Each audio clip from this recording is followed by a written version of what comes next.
those are a couple pork tenderloins I had marinating in the fridge overnight. I'll quickly show you guys how to do this marinade, how to put it together, how to marinate it overnight. Then we're gonna head outside to continue with July's month of grilling. Today we're doing something on a charcoal grill, so we're gonna get a nice, lovely, smoky flavor from that. Oh boy, is it ever gonna be good. Today we're making the ultimate candied pork tenderloin. So you know there's some brown sugar in here.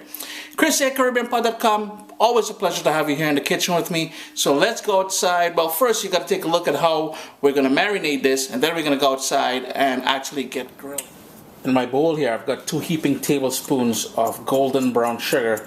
Just breaking up the bigger lumps in there. And to that, we're going to add about a teaspoon of freshly grated ginger. Come on, rude boy, get out of there, man. And I've got some freshly diced up garlic here. All the ingredients that I used will be mentioned in the description of this video, or you can always check out CaribbeanPod.com. And to that, we're going to add, I have here 1 cup of dark soy sauce. And what you want to do is whisk this until you break down all that sugar in there, so there are no more lumpy grains. Next up, you're going to need a Ziploc or freezer bag, or any sort of container, because you need to put these tenderloins here to marinate overnight in the refrigerator.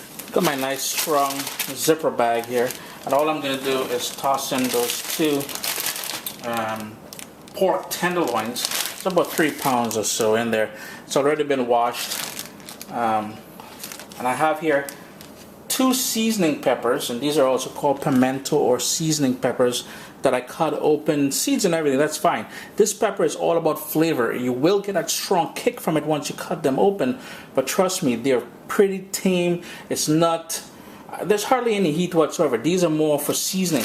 If you can't get these seasoning peppers or pimento peppers, a little piece of Scotch bonnet pepper, any sort of spicy pepper you like will do the trick. I've got here about 3 pieces of fresh thyme. That's going to go in there as well. And all we got to do next is pour in that sort of spiced up, sweetened soy sauce straight in the bag here. You want to get everything in that bag there. Now it's just a matter of moving that around a bit, sealing it up, trying to get most of the air out of it, because you want that sitting in that lovely liquid. And all I'm going to do now is fold it down, put it into a bowl. I've already washed out this bowl if you're wondering, and I'll let that marinate in the fridge overnight.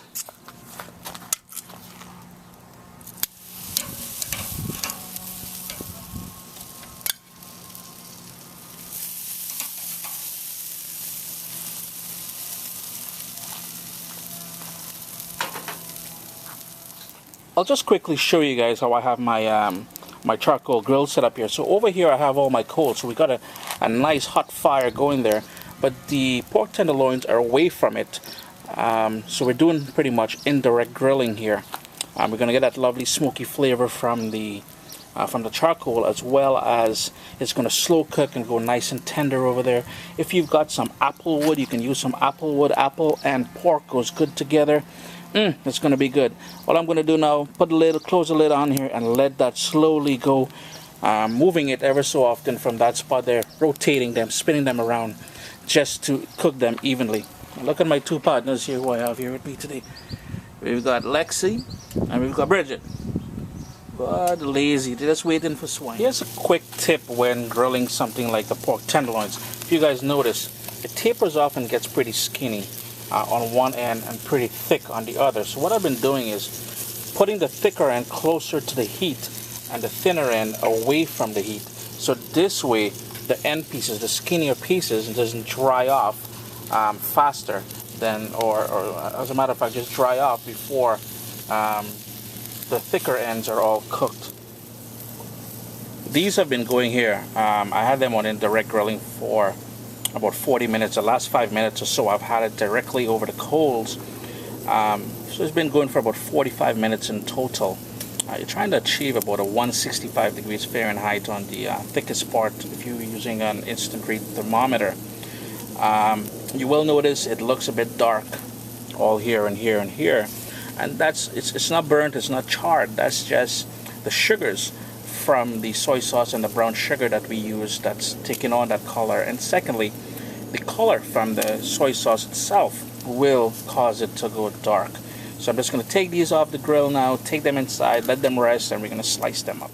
I've had it resting now, wrapped in tin foil. So you want all that juices to come back and the meat to relax and everything else, and it looks absolutely stunning at this point. I'm just going to cut through one and show you guys what we have going on here.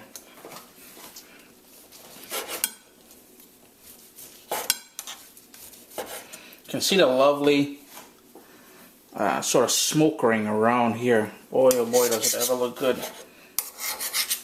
Nice and tender with all that resting and everything else. It's nice and juicy. Boy, oh boy, you guys are going to love this. So there you go, guys. Chris here, CaribbeanPot.com. Always a pleasure, like I said before, having you guys here in the kitchen with me. These are the ultimate candied pork tenderloins. We did it on coals. So there you go, guys who've been asking, Chris, when are you gonna get off the propane and get on the coals? You know your boy have it covered, man. Chris here, CaribbeanPot.com. For this and other spectacular Caribbean inspired recipes, check out CaribbeanPot.com.